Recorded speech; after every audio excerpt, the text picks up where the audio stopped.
나를 죽이는 육신과 나를 살리는 영.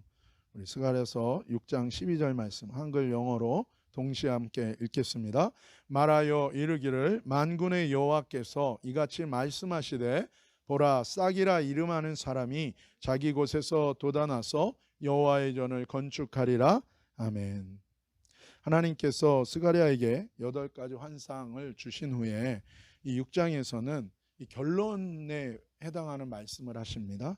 그래서 이 환상의 결론에 해당하는 명령을 주시고 또 그 환상의 결론에 해당하는 말씀을 주세요. 그런데 우리가 지난주에 살펴본 것처럼 이 환상의 결론적인 명령은 무엇인가? 면류관, 왕관을 제작해서 대제사장 여호수아에게 씌우는 대관식을 진행하라는 거였습니다.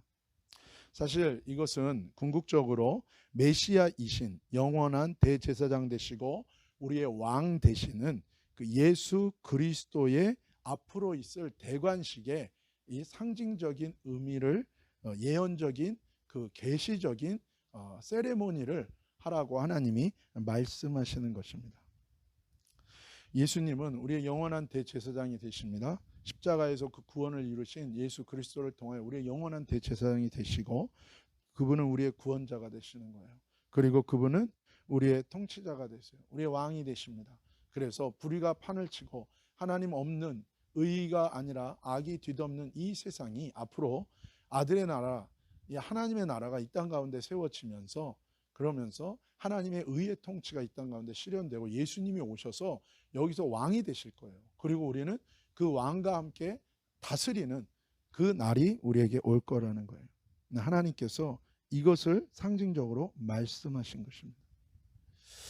이 스가랴 8가지 환상의 결론, 성경 전체의 결론이 동일해요. 그 결론은 하나님 나라예요. 하나님의 통치가 이 땅 가운데 회복될 거라는 거예요. 우리의 구원은 실체가 있습니다. 육신의 목숨에 붙어있는 이 인생만이 실체가 아니에요. 우리는 눈에 보이는 이 인생만이 실체인 줄 알아요. 지금 현재 눈에 보이는 이 세상과 우주만이 실체가 아니라 지금 이 세상에서는 전혀 상상할 수 없는 하나님이 통치하시는 하나님 나라가 임하는 새로운 시대, 새로운 실체가 다가올 거예요. 인류의 역사 속에서 많은 기술적인 진보가 있으면서 우리가 상상 못하는 미래의 그 기술로 인한 미래의 새로운 시대가 펼쳐질 거라는 것에 대한 우리가 예상은 하는데 진짜 이 인간의 역사 속에 이 우주와 세상 속에 이루어질 상상도 못하는 시대가 와요. 그게 어떤 시대인가? 예수님이 직접 통치하는 시대가 오는 거예요. 예수님이 직접 통치하는 하나님 나라가 이 땅 가운데 이루어지는 거예요. 그것은 메시아 예수 그리스도의 출현을 통해서 이루어져요. 말씀이신 그분이, 하늘의 왕자이신 그분이, 하나님의 아들이신 그분이 이 땅 가운데 출현하신 거예요. 인간의 역사 속으로 들어오셨어요. 그게 초림이고 다시 인간의 역사 속에 들어오시는데 그게 재림이죠. 그때 이제 뭐예요? 이 세상의 악을 완전히 심판하고 이 땅 가운데 하나님의 나라를 시작하는 거예요. 그런 새로운 시대, 새로운 체제가 이 땅 가운데 앞으로 이루어질 거예요. 그래서 지금 이 세상이 온갖 악으로 가득 찬다 할지라도 우리에게는 뭐예요? 소망이 있는 거예요.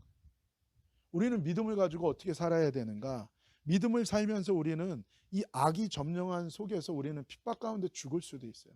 그러나 그거는 실패가 아니라는 거예요. 왜요? 마지막 날에 예수님이 다시 오셔서 이 땅 가운데 모든 것을 다 회복하실 거예요. 그때 뭐예요? 믿음 안에서 잠자는 자들, 의를 위하여, 하나님을 위하여, 예수 그리스도의 이름과 그 복음을 위하여 순교당한 사람들, 주님의 믿음 가운데 살다가 잠든 모든 사람들이 다시 살아나 예수 그리스도와 함께 이곳에서 왕노릇, 통치를 한다는 거예요. 통치를. 그 실체가 있는 거예요. 근데 이 믿음을 교회가 너무 잃어버린 거예요. 잃어버렸어요. 하나님 나라를. 그렇게 되면 우리의 이 믿음의 방향이라는 건 되게 구체적이고 되게 실제적인 거예요. 관념이 아니라는 거예요. 이것은 이 새로운 예수 그리스도의 출현을 통하여 예수 그리스도의 이 땅 가운데 임하는 그 임재를 통하여 초림과 재림을 통해 이 땅 가운데 새롭게 시작되는 새로운 시대, 새로운 변화, 이것은 우리 개인의 인생 속에서도 또한 동일하게 일어납니다. 누구든지 이 메시아 예수 그리스도를 만나면 어떻게 됩니까? 새로운 삶이 시작되는 거예요. 진짜 비포와 애프터가 완전히 다른 인생이 돼요. 예수님 있는 사람, 예수님 없는 사람, 하나님 있는 사람, 하나님 없는 사람, 이거는요 완전히 다른 거예요. 죽음과 생명, 이것만큼, 이거보다 더 육신의 죽음과 육신의 생명, 이건 비교할 수도 없는 영적인 죽음과 영적인 생명, 이 놀라운 은혜가 있다는 거예요. 그것을 예수님이 이렇게 말씀하셨어요. 요한복음 3장 3절에서 7절입니다. 시작. 예수께서 대답하여 이르시되 진실로 진실로 내게 이르노니 사람이 거듭나지 아니하면 하나님의 나라를 볼 수 없느니라. 니고데모가 이르되 사람이 늙으면 어떻게 날 수 있사옵나이까? 두 번째 모태에 들어갔다가 날 수 있사옵나이까? 예수께서 대답하시되 진실로 진실로 내게 이르노니 사람이 물과 성령으로 나지 아니하면 하나님 나라에 들어갈 수 없느니라. 육으로 난 것은 육이요 영으로 난 것은 영이니 내가 내게 거듭나야 하겠다는 말을 놀랍게 여기지 말라. 아멘. 예수님은 새로운 삶의 시작을 거듭나는 거라고 얘기하셨어요. 여기서 이 거듭난다라는 이 헬라어 단어가 겐네네 아노덴이에요. 겐네네 아노덴. 이 겐네네는 미본, 태어나다라는 거예요. 태어나게 된다라는 거죠. 수동태죠. 그리고 아노덴은 from above. 그러니까 be born from above. 이게 거듭난다는 거예요. 거듭난다는 건 사실 두 번 태어난다는 그 개념이 들어가 강한 게 아니라 거듭난다는 건 뭐예요? be born from above. 출처가 어디냐는 거예요. 근데 이 땅에서 태어난 것이 육신의 생명인데 거듭난다는 건 뭐예요? 위에서 태어나는 새로운 생명이라는 거예요. 하나님이 은혜로 주시는 새 생명, 예수 그리스도를 통하여 우리에게 주어주는 새 생명. 다른 말로 하면 스가랴 환상 8가지의 결론이 하나님 나라, 즉 예수 그리스도의 나라인데 성경 전체의 결론이 하나님 나라, 즉 예수 그리스도의 나라예요. 그런데 예수 그리스도를 통하여 새롭게 우리도 뭐예요? 태어나는, 내 안에 하나님 나라가 임한다는 거예요.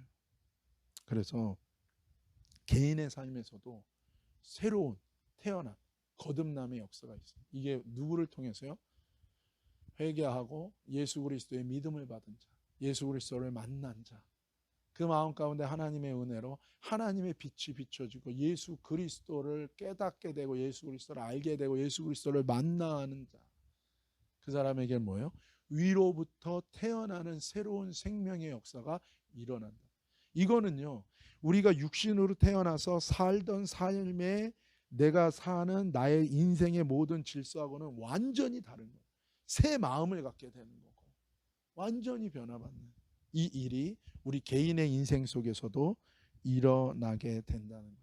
이것이 다 누구로 인하여 일어난다는 거예요? 메시아 예수 그리스도를 통해. 그래서 이 8가지 환상의 결론적인 명령이 뭐예요? 왕의 대관식이 있을 거다. 메시아가 옴으로 인하여 이 땅 가운데 하나님의 통치, 하나님의 나라가 세워질 것이고 하나님의 새로운 질서가 이루어질 거라는. 근데 이것이 이미 하나님 나라가 이 땅 가운데 왔어요. 완성되는 그날까지는 교회, 주의 몸된 교회를 통하여 각 개인의 삶 속에서 이게 먼저 이루어지고 있다는 거예요. 이게 개인의 삶에 일어나는 거듭남의 역사라는 것입니다. 이 모든 게 누구를 통하여? 예수 그리스도. 그래서 성경의 결론은 뭐라고요? 예수 그리스도, 예수 그리스도의 나라. 이게 성경의 결론인 거예요. 내 인생에도 예수 그리스도, 예수 그리스도의 나라가 내 안에 이루어지는, 예수 그리스도의 통치가 내 안에 이루어지는 거예요. 그것이 영으로 인하여 내 안에 이루어지는 새로운 변화의 역사라는 거예요. 예전에는 육으로 살았어요. 그렇죠? 혼의 감정, 혼의 생각, 혼의 계산, 느낌. 근데 이제 뭐 영이 있는 거예요. 로마서에서 사도 바울이 그걸 영의 소욕이라. 육의 소욕, 육신이 우리 안에 있어요. 오늘 제목처럼 육신으로 살면 죽습니다. 육신으로 살면 그거는 사망이에요. 심판이에요. 근데 내 안에 그 영으로 삽니다. 그거는 구원과 영생이라는 거예요. 그래서 하나님 나라가 결론인데, 하나님 나라는 곧 예수 그리스도의 나라고, 그건 곧 예수 그리스도예요. 예수 그리스도.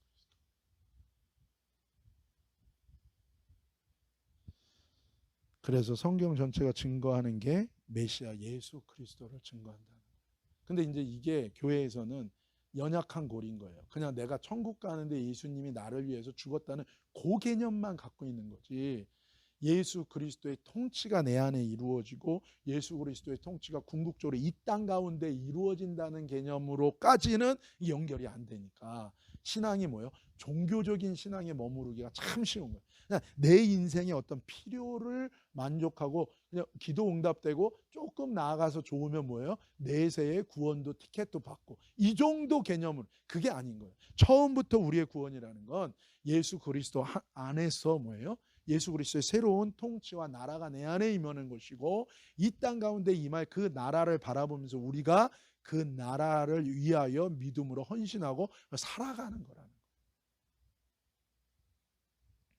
내 삶이 따로 있고 예수님이 따로 있고 천국을 위하여 조금 예수님하고 연결하고, 그게 아닌 거예요. 그래서 거듭난 사람은 예수님을 사랑하고 하나님 나라를 사모하게 돼요.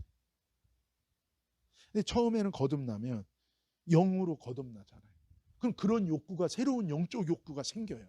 근데 그게 신앙생활을 하면서 계속해서 하나님의 복음과 말씀을 배우고 하나님 나라에 대해서 배우면서 이것이 그 영적 욕구가 무엇인지를 하나님의 말씀으로 체화되고 성령 안에서 이 성령의 열매로 맺어지고 내 삶을 통하여 이루어지게 되는데, 그게 이제 중간에 그 끊어지면 어떻게 돼요? 영으로 시작해서 육으로 끝나는 신앙생활. 다 그렇게 신앙생활, 다 그렇게. 그러니까 뭐야? 나도 예수님 믿으면서 세상의 나라를, 내 나라를 추구해도 되는 거예요. 이게 이제 그게 뭐예요? 바리새인의 외식하는 율, 심판이 임하게 되는 거예요. 그게 뭐예요? 신앙의 고백과 받은 은혜랑 내 삶의 열매가 다른 삶이에요. 그게 바리새적인 삶이에요. 그게 외식하는 사람이, 외식하는 심판이 바로 철저하게 그거는 내 나라예요. 근데 이게 안 가리킨단 말이에요. 그게 강하게 그러지 않아요. 그러다 보니까 많은 실패가 거기에 있다. 이번 주에 제가 간증을 하나 들었는데, 이분이 이제 목사님인데, 이분이 참 뭐 이렇게 신학교도 변변치 않은데 이제 세상적으로 얘기해서 그런 거죠. 메이저가 아닌 그냥 지방 신학교라고 하는데 거기 나오시고, 뭐 특별한 능력이 있는 것도 아니고 영적 능력도. 이분이 자괴감에 빠졌어요. 그러다 우연히 이분이 무당을 전도하게 됐어요. 무당을 전도하려고 한 것도 아니에요. 그냥 어떻게 상황 속에 말려 들어가서 이렇게 하다 보니까 무당이 도망갔어요. 처음에. 그걸 통해서 자기는 능력이 없는데 도대체 이 무당이 도망가는 권세는 어디서 나온 거냐. 그게 알게 된 거죠. 그게 뭐예요? 예수 그리스도께 이 권세가 있고, 천하 만물의 모든 것을 다스리시는, 십자가에서 죽으시고 부활하셔서 하나님 보좌 승천하셔서 보좌 우편에 앉아 계신 모든 만물의 권세를 주신, 받으신 그 예수 그리스도, 그 이름의 권세. 우리가 예수님 믿는다는 건 내 힘으로 믿은 것도 아니요, 내 믿음으로 믿은 것도 아니요, 하나님의 은혜로 믿으면서 그분의 생명이 내 안에 오고 그분의 이름의 권세가 우리에게 자녀됨의 권세가 주어지고, 교회가 됐을 때에, 그분의 몸이 됐을 때에 교회에 주어진 만물을 통일케 하고 만물을 충만케 하는 그 교회에 주어진, 그 베드로에게 말한 것처럼 네 고백 위에 내 반석 위에 내 교회를 세우리니 음부의 권세가 이기지 못하는, 이미 주어져 있는 거예요. 근데 이거를 나의 권세로 사용한, 나의 아무 권세 없는 거예요. 그러나 우리가 가지가 나무에 접붙여 있으면 가지는 아무것도 통로잖아요. 근데 나무에 접붙였다는 것 때문에 뭐예요? 열매가 맺어요. 여기서 생명이 와서. 그 깨달은 거예요. 그 다음부터는 뭐예요? 은혜라는 게 이거. 나는 내게 능력이 없고 내가 나의 연약함과 나의 악함과 나의 부족함을 탓하기만 했지, 모든 것에 내 모든 것의 근원 되시는 그분을 연결되는 것을 몰랐구나. 사실은 사단이 그거를 모르게 합니다. 우리가 엉뚱한 데 찾아다니는 능력 받으려고. 아니, 능력이 아니라 뭐예요? 권세입니다. 권세 속에 능력이 있는 거예요. 먼저 그분 안에 오는데 내가 속하는 거, 그분의 마음을 품고, 그래서 그분의 마음과 그분의 관점을 갖고 그분의 내 머리를 바꾸는 거. 그래서 주일날에 우리가 신명기 말씀 듣고 있는데 여러분 그건 반복해서 들으세요. 그게 여러분의 관점이 돼야 돼요. 여러분의 머리가 돼요. 그냥 뭐 은혜 받은 말씀, 뭐 아이디어가 그런 말씀이 아니에요. 그거는 본질적인 거예요. 그래서 여러분이 그게 여러분의 관점이 되면 뭐예요? 어떻게 됩니까? 말씀을 들을 때 믿음이 생기고 그 말씀의 관점을 갈 때 하나님의 권세가 임해요. 권세. 이분이 그걸 깨달아요.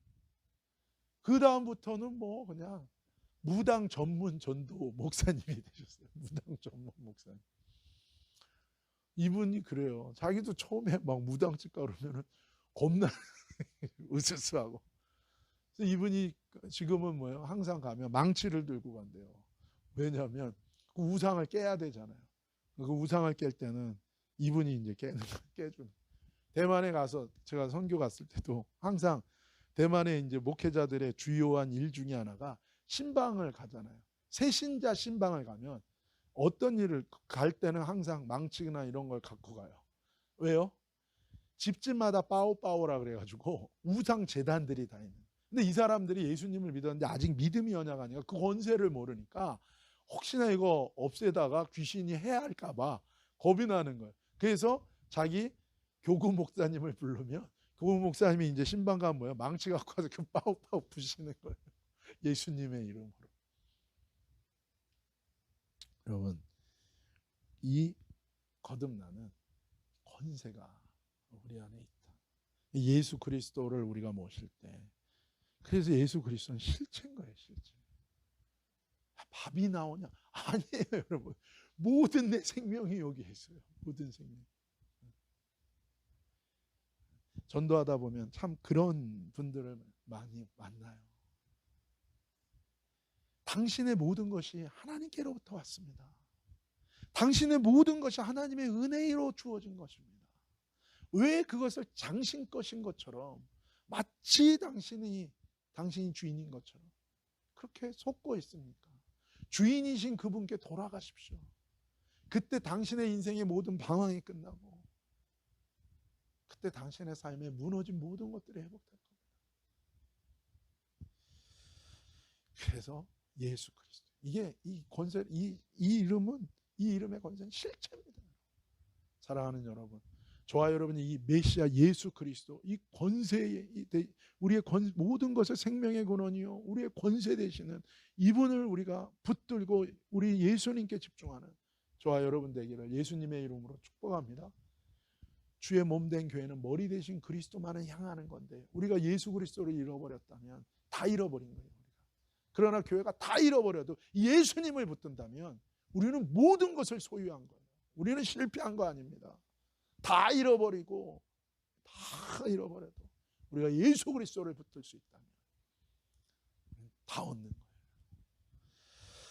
고린도후서 3장 14절에서 17절 18절까지 시작.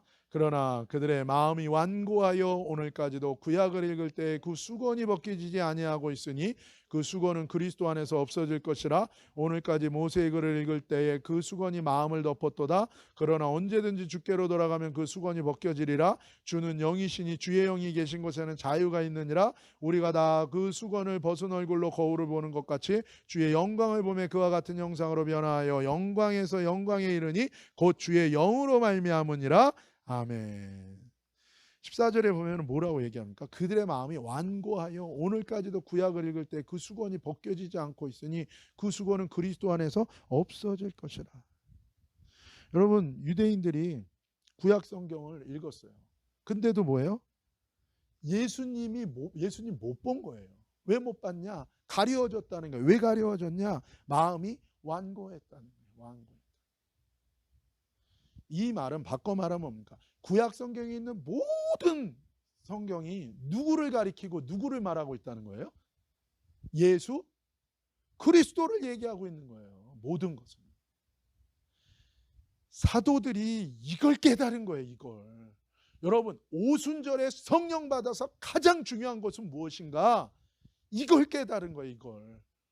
구약에 말하는 모든 말씀이 누구를 가리키는 거예요? 예수 그리스도를 가리키는 거예요. 예수 그리스도.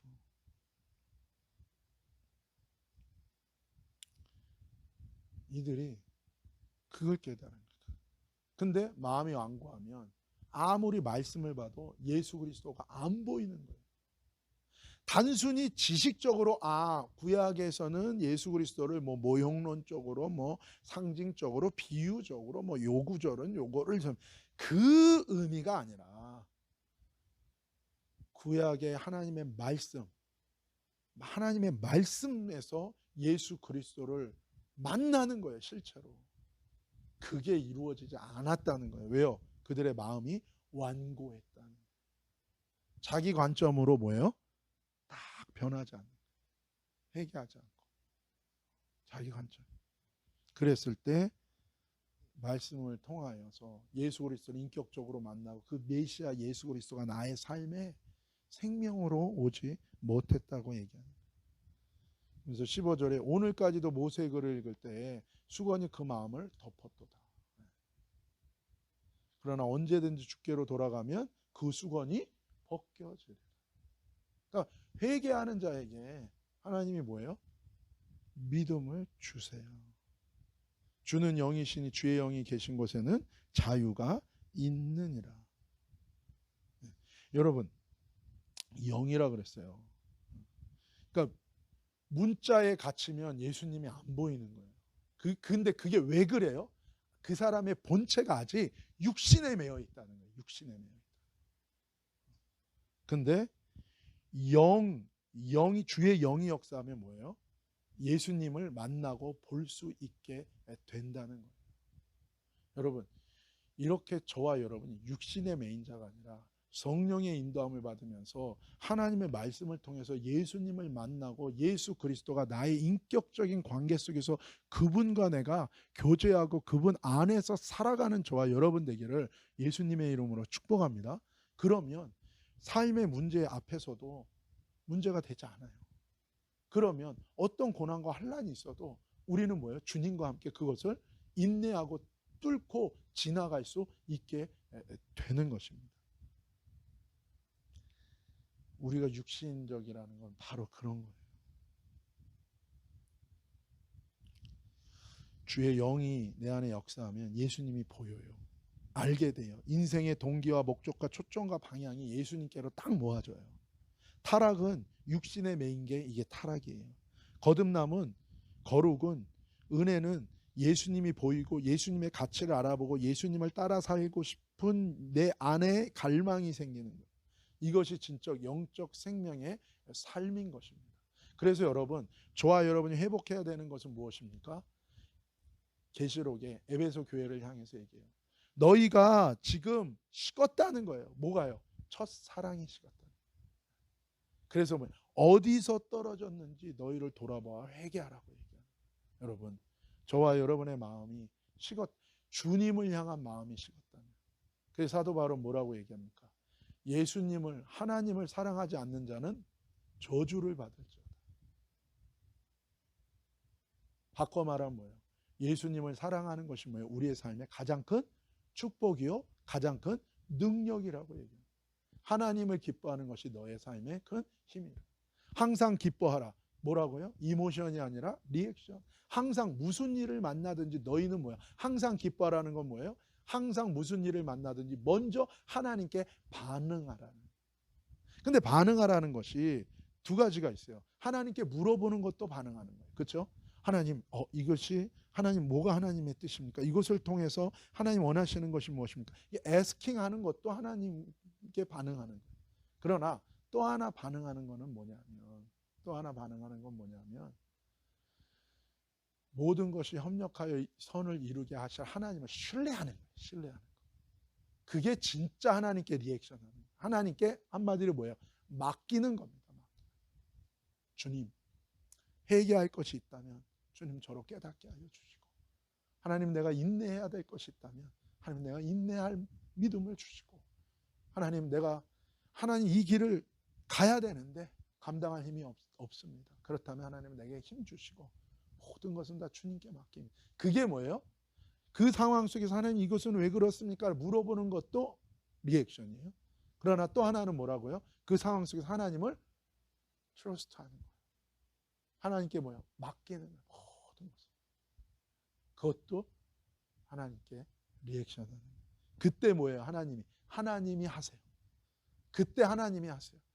우리한테 필요한 것을 하나님이 공급해 주세요. 은혜도 주시고 축복도 주시고 힘도 주시고 믿음도 주시고, 그리고 환경이 변화돼야 되는 거, 대적의 원수의 공격들은 하나님이 어떻게 합니까? 대신 앞서서 싸우시고, 하나님이 뭐예요? 길을 여시고, 광야의 길을 여시고, 또 사막의 강을 내시고, 메추와 만나와 메추라기를 내리시고, 하나님 그러면서 하는 거예요. 하나님은 그거 자체를 너무 기뻐하시는 거예요. 그거 자체. 사실은 그 안에 하나님의 말씀이 있고, 그 하나님의 이 토라가 있고, 그 안에 우리의 삶의 모든 것이 다 담겨져 있는 것입니다.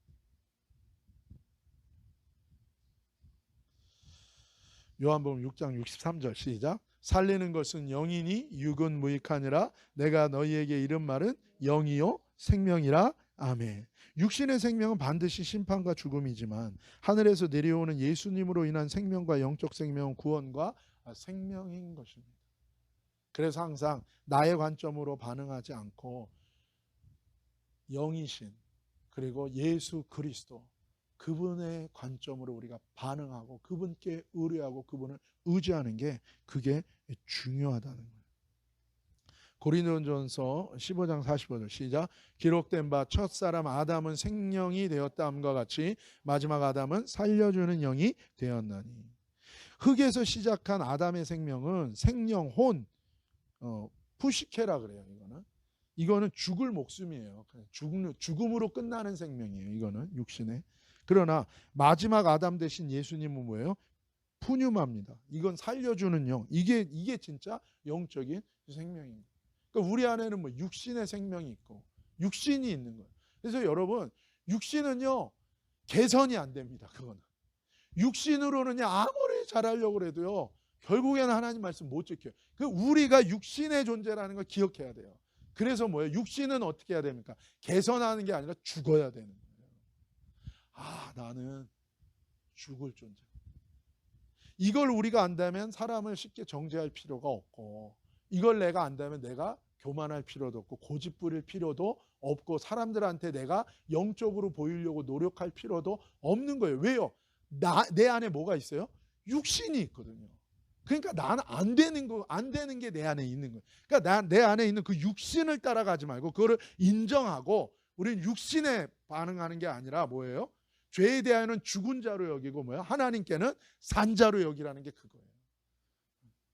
영이신 하나님께 반응하는 자가 되라고요. 그러니까 뭐예요? 나는 육을 가진 죽은 존재이기 때문에 나는 내 육신에 반응하는 게 아니라 거기서 영이신 하나님께 부르짖는, 그게 사도 바울이 얘기한 거예요. 사도 바울이 뭐라 그래요?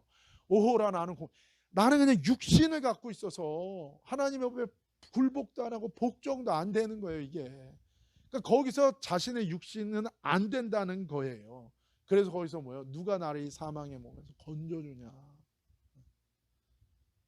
그 고백이 귀한 거예요. 그 고백이 안 나와요. 우리는 조금 기도하고 은혜 받고 그러면 바로 그냥 날치잖아요. 그게 육신이라고요. 그게 육신.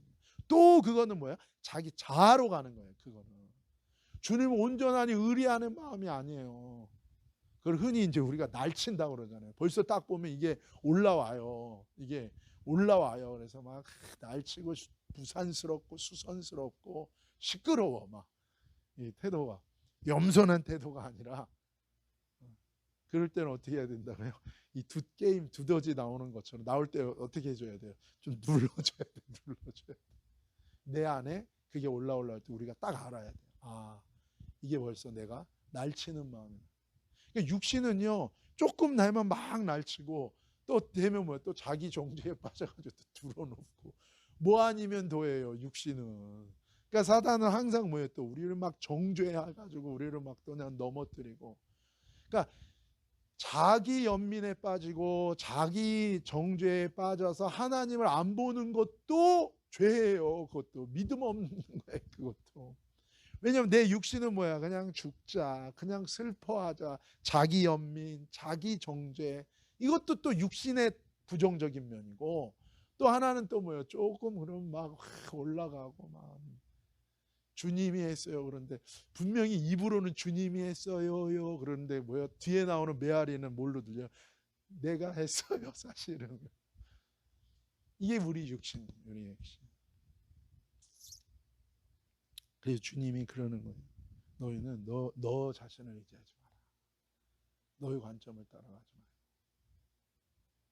하나님을 의뢰하라. 예수 그리스도의 관점을 의뢰하라.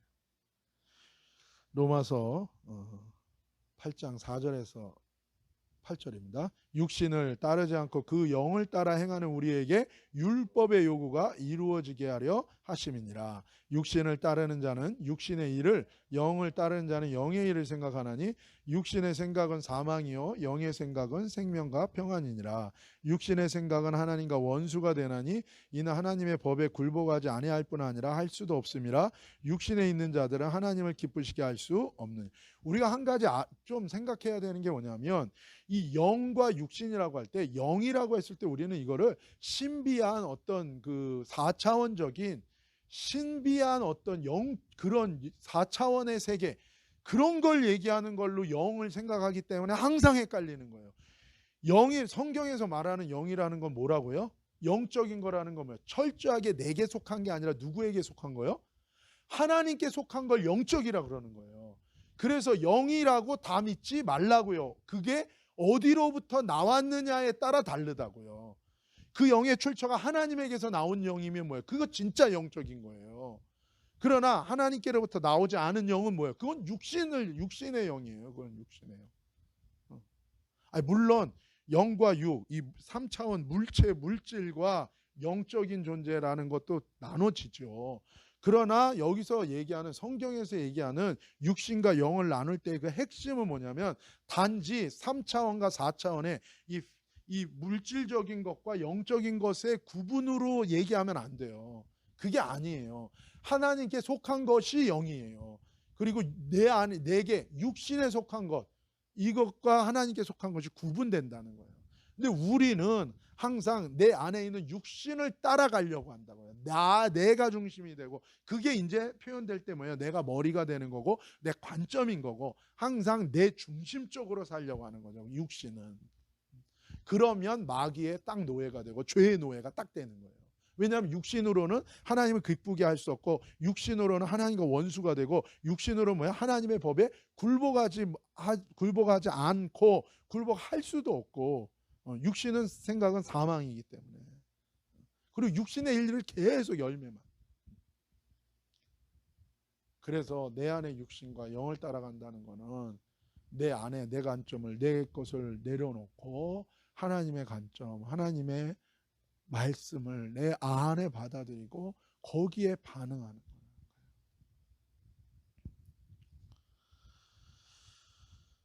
자, 12절 다시 한번 읽겠습니다. 시작. 말하여 이르기를 만군의 여호와께서 이같이 말씀하시되 보라, 싹이라 이름하는 사람이 자기 곳에 더 돌아나서 여호와의 전을 건축하리라. 아멘. 지금 스룹바벨의 성전을 재건축하는 이유도 이 12절에 말씀하는 것처럼 새로운 싹, 새 순으로, 새 생명으로 태어나 그 생명으로 여호와의 전, 하나님을 예배하는 인생, 하나님의 통치를 받는 인생, 나라, 세상, 우주를 새롭게 건축하기 위한 메시아 예수 그리스도의 나라, 그분을 의미하는 거라는 거예요. 그 메시지를 전해줘. 이것은 창세기에서 하나님께서 주셨던 그 원복음과 똑같은 거예요. 여자의 후손이 뱀의 머리를 깨고 깨리라. 발뒤꿈치를 상하지 않은 뱀의 머리를 깨리라. 그리고 뭐요? 아들의 나라가 이 땅 가운데 하나님 나라, 하나님의 아들의 통치가 이 땅 가운데 이루어질 거라는 그 얘기와 같은 거예요. 같은 맥락에서 지금 다 이루어지는 거예요. 이것이 이미 뭐예요? 하나님의 나라가 임해서 우리 개인의 삶 속에서는 이루어지고 있고, 이것이 나중에 예수님의 재림을 통해서 뭐예요? 이 땅 가운데 실제로 이루어질 거라는 거예요.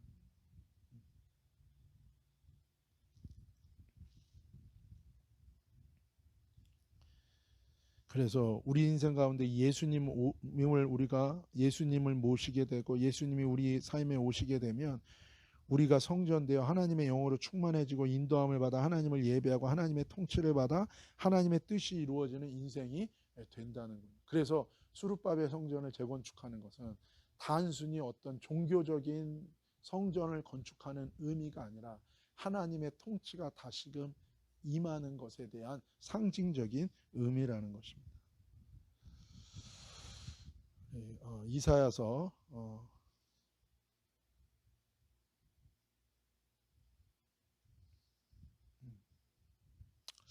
그 고린도후서 4장에 보면 그런 4장 4절에 보면 그런 얘기가 나와요. 이 세상의 신이 믿지 않은 자들의 마음을 혼미하게 하여 그리스도 영광의 복음의 광채가 비치지 못하게 함이니 그리스도는 하나님의 형상이다 라고 얘기하세요. 여러분, 이 세상의 신이 믿지 않은 자들의 마음을 혼미케 하는 역사가 있다는 것을 우리가 알아야 돼요. 사단과 귀신들이 끊임없이 우리 마음에서 믿음을 흔들고 방해하고 믿음을 주는 하나님의 말씀을 훔쳐가고 있다는 거예요. 그러면 우리 마음이 뭐예요?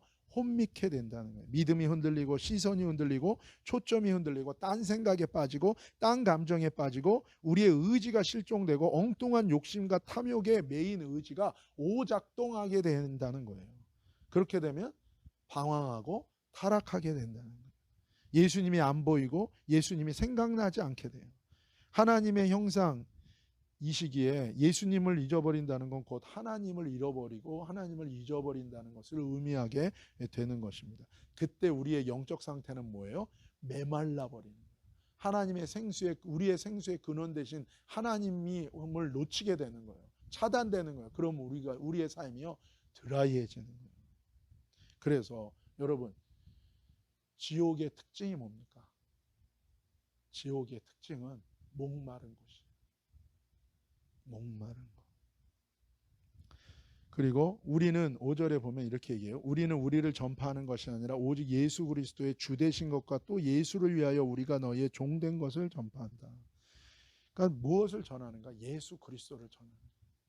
이것이 우리가 이 기존에 알던 대로 아주 좁은 의미에서 우리가 구원받기 위해서는 우리를 위해서 십자가에 죽으신 예수님을 믿어서 우리 그 예수님을 통해서 내가 죄사함을 받고 구원받는다는 어떤 요런 그런 도구적이고 방법론적으로 예수 그리스도를 나의 구원을 위해서 예수 그리스도를 구원자 이것을 대입하는 정도의 의미가 아니라 우리의 삶의 모든 것은 예수 그리스도 안에서만 모든 것이 이루어지는 거예요. 그래서 예수 그리스도가 뭐예요? 내 삶의 솔루션이고 내 삶의 모든 것이고, 그래서 예수 그리스도가 이 세상의 구원이요 이 세상의 소망인 가장 핵심이라는 거예요. 그래서 6절에는 또 이렇게 얘기해요. 어두운 데에 빛이 비치리라 말씀하셨던 그 하나님께서 예수 그리스도의 얼굴에 있는 하나님의 영광을 아는 빛을 우리 마음에 비추셨다는 거예요. 그러니까 여러분, 하나님이 역사하셔야 돼요. 어떤 역사해야 되냐면 우리의 눈을 열어줘야 돼요. 이것을 경험한 사람이 누구예요? 사도 바울이에요. 다메섹에 예수 믿는 사람 잡으러 가다가 뭐예요? 빛이 임하신 거예요. 그 영광의 빛이. 그래서 사도 바울이 뭐예요? 눈이 멀었다가 나중에는 어떻게 됩니까? 그 눈에 비늘이 벗겨지면서 그가 보게 됩니다. 하나님의 나중에 사도 바울이 그렇게 간증하죠. 그 빛은 예수 그리스도 하나님의 영광의 빛이었다고 그가 얘기해요. 근데 재밌는 것은 그 경험을 한 사도 바울이 눈을 뜬 다음에 제일 먼저 한 일이 뭡니까? 뭐예요? 예수님을 증거해요.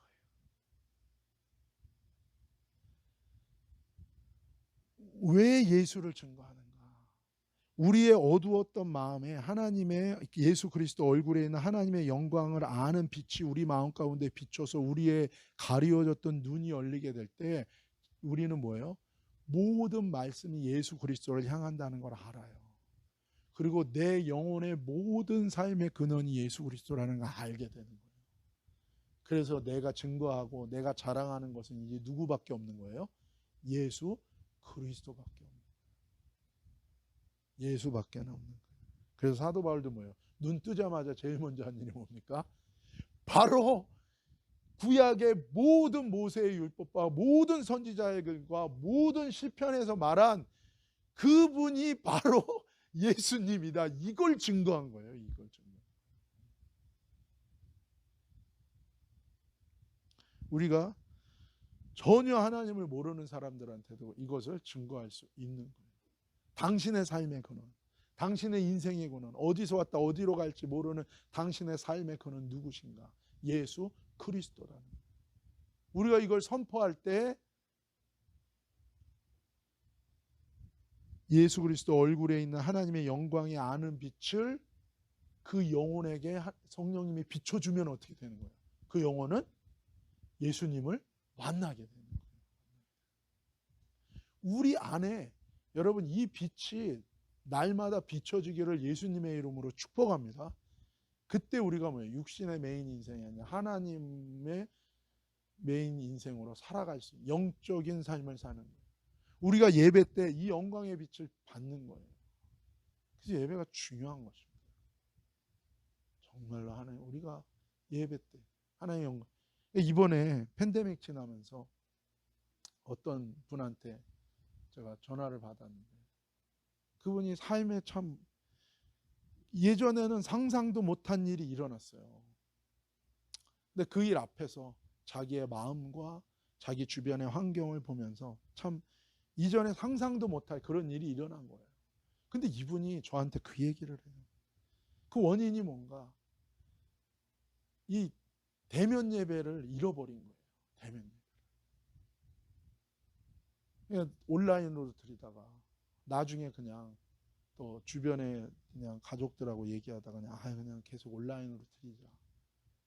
그냥 온라인으로 드리. 근데 본인의 고백이에요.